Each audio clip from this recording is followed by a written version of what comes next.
Selamat berjumpa kembali di perkuliahan aljabar linear dan matriks.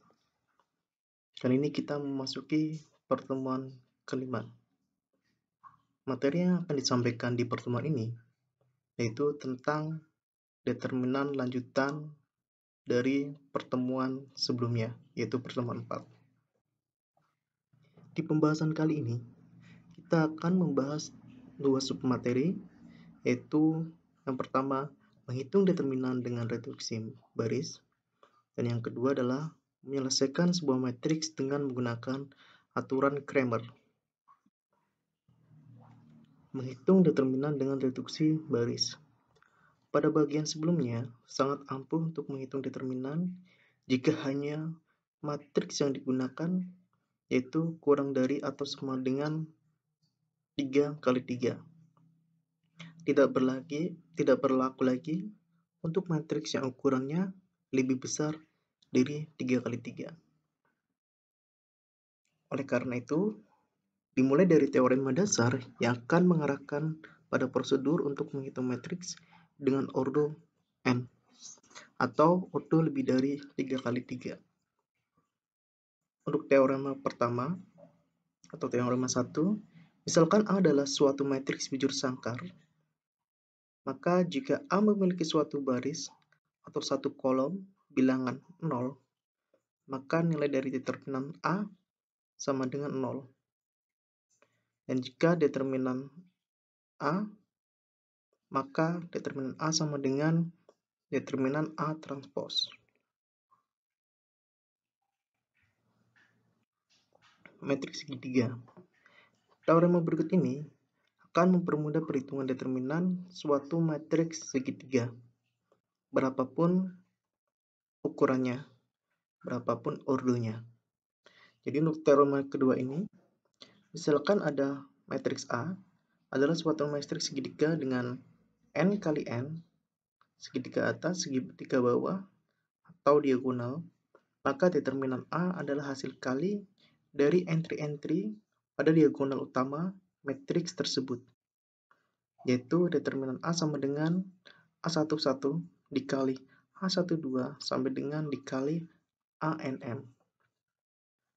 Sebagai contoh, untuk determinan matriks segitiga atas, hitunglah determinan dari matriks G dengan elemen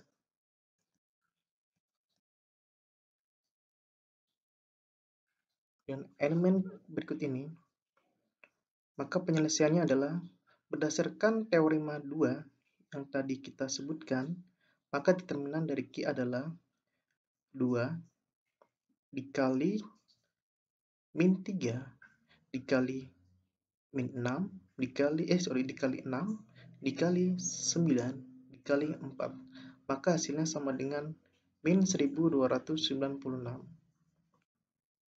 Ini juga berlaku untuk ordo yang lebih banyak lagi. Kalau misal ini kan ada ordo 5 kali 5. Mungkin bisa ordo 6 kali 6, 7 kali 7, 8 kali 8, atau berapapun. Itu bisa diselesaikan dengan menggunakan teorema kedua tadi. Operasi baris elementer. Untuk teorema ketiga, misalkan matriks A adalah suatu matriks n kali n, jika B adalah matriks yang diperoleh ketika satu baris atau kolom dari A dikalikan dengan suatu skalar K, maka determinan B sama dengan K kali determinan B. Jika B adalah matriks yang diperoleh ketika dua baris atau dua kolom dari A dipertukarkan, maka determinan B sama dengan min determinan B. Kemudian, jika B adalah matriks yang diperoleh ketika kelipatan dari suatu baris A ditambahkan ke baris lainnya, atau ketika kelipatan dari satu kolom ditambahkan ke kolom yang lain, maka determinan B sama dengan determinan A. Kita langsung saja ke contohnya. Contoh teorema ketiga untuk determinan 3 kali 3. Yang pertama adalah teorema dengan variabel A, mana baris pertama dari A dikalikan dengan K. determinan B sama dengan K kali determinan A. K dikalikan A11 sama dengan K A11. K dikalikan A12 sama dengan K A12. K kali 13 sama dengan KA 1 kali 3. Kemudian teorem yang tadi untuk variabel B. Jadi baris pertama dan kedua dari A dipertukarkan. Maka determinan B sama dengan min determinan A. A21, A22, A23, A11, A12, A13, A31, A32, A33. Baris pertama dan kedua dari A dipertukarkan. Jadi baris pertama, baris kedua ditukar. Maka hasilnya untuk determinan B sama dengan min determinan A. Selanjutnya adalah contoh teorem ketiga untuk determinan 3 kali 3 di variabel C, di mana suatu kelipatan dari baris kedua dari A ditambahkan ke baris pertama A11 plus K kali A21, maka KA2, K21, sini A12 plus K kali A22, maka KA22, baris ketiga A13 ditambah K kali A23, berarti KA23. Jadi suatu kelipatan dari baris kedua dari A ditambahkan ke baris pertama di sini. Jadi menghasilkan seperti ini. Maka determinan B sama dengan determinan A. Selanjutnya adalah matriks elementer. Teorema keempat, misalkan E adalah suatu matriks N kali N. Jika E adalah hasil perkalian suatu baris dari N dengan K, maka determinan E sama dengan K. B, jika E adalah hasil pertukaran dua baris dari IN, maka determinan E sama dengan min 1. Jika E adalah hasil penjumlahan kelipatan satu baris dari IN ke baris lainnya, maka determinan E sama dengan 1. Kita langsung contohnya.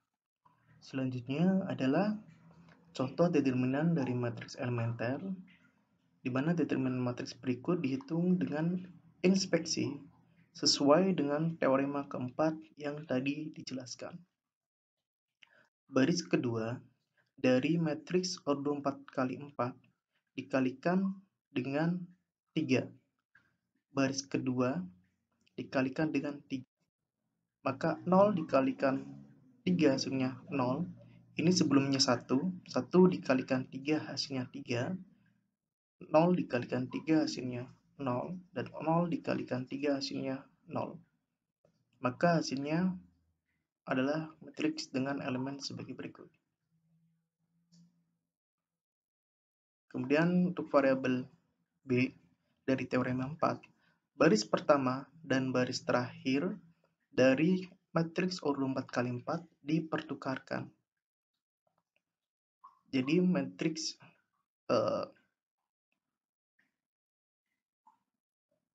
yang di atas, yang seharusnya ini matriks identitas adalah 1, 0, 0, 0, 0.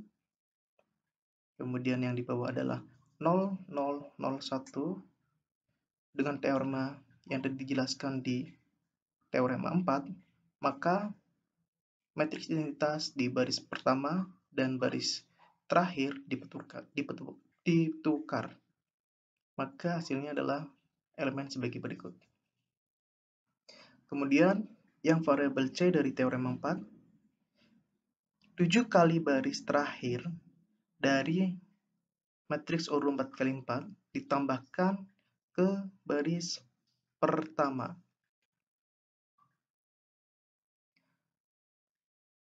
Fokus ke sini, baris keempat 1, 2, 34 dikalikan 7. 0 kali 7, 0.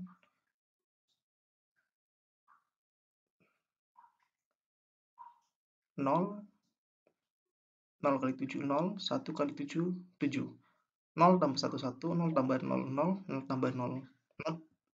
7 ditambah 0 sama dengan 7.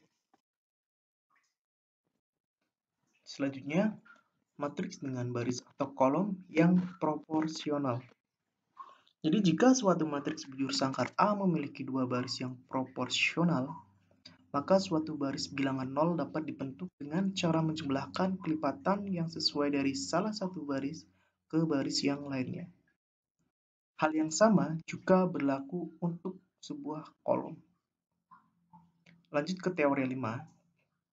Jika A adalah suatu matriks bujur sangkar dengan dua baris atau dua kolom yang proporsional, maka determinan A sama dengan 0. Contoh membentuk baris 0. Perhitungan berikut menggambarkan cara membentuk suatu baris bilangan 0 jika terdapat dua baris yang proporsional. Proporsional dalam artian itu ada kesamaan, ada hubungan. Contoh misal di sini, baris kedua merupakan 2 kali baris pertama. Oke. 1 ditambah 1, 2. 3 ditambah 3, 6. Min 2 ditambah min 2, min 4.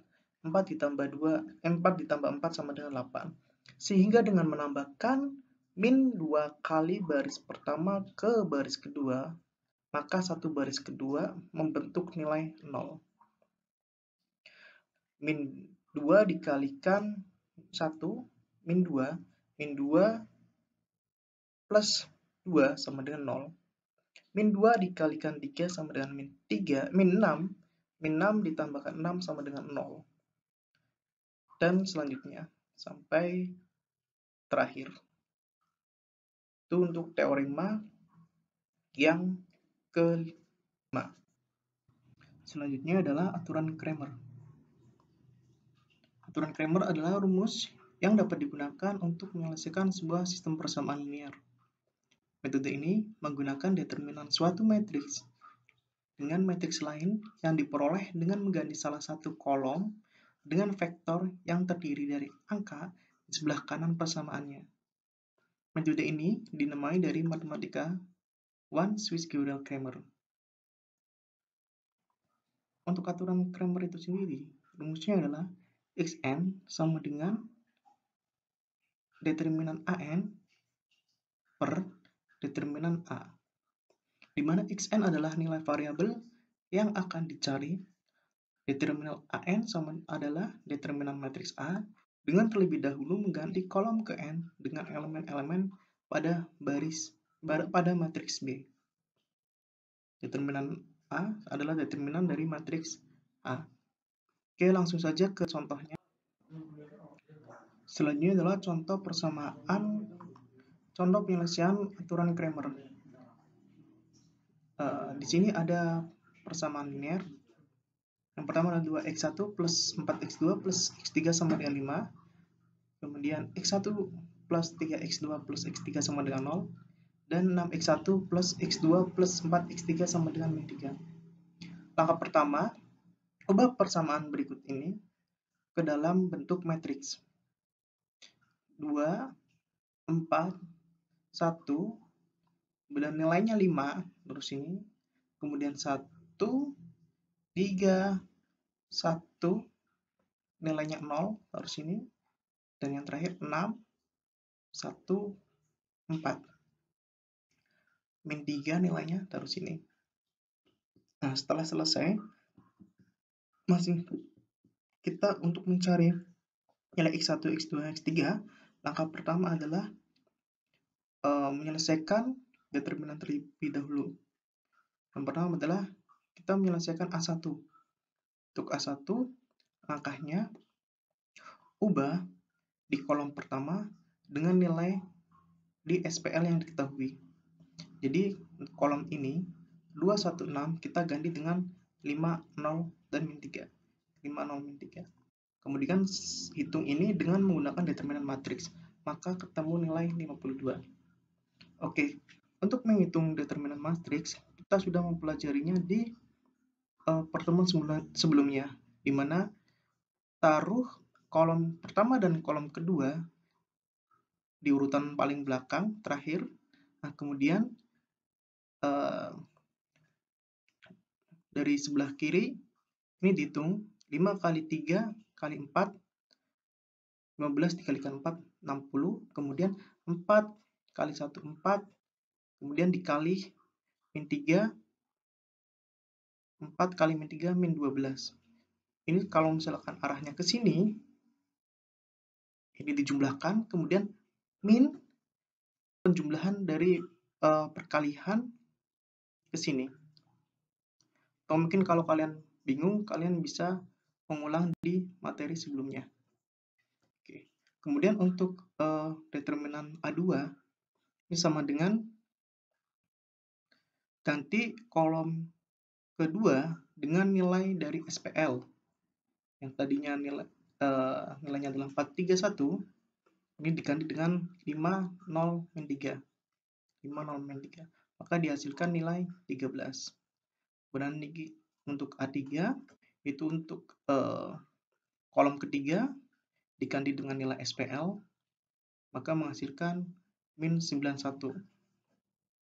Kemudian untuk determinan A sendiri dihitung tanpa mengubah nilai apapun di dalam elemen matriks ini, maka dihasilkan nilai 13.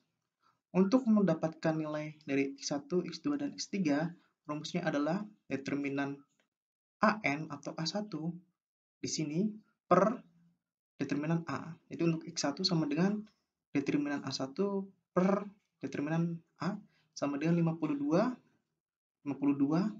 dibagi 13, maka hasilnya 4. Kemudian untuk yang X2, A2 13 dibagi 13 sama dengan 1, dan X3 min 91 dibagi 13, maka hasilnya min 7. Maka X1 sama dengan 4, X2 sama dengan 1, dan X3 sama dengan min 7. Oke, sekian. Terima kasih untuk pertemuan ke-5 ini. Jika ada yang mau ditanyakan, silahkan bisa chat di forum diskusi di Skalsa. Kalau misalkan dari kami terlambat untuk membalasnya, silahkan bisa chat langsung via WA. Kemudian kerjakan kuis yang ada di Skalsa. Jangan lupa presensi juga diisi. Oke, terima kasih. Sekian, wassalamualaikum warahmatullahi wabarakatuh.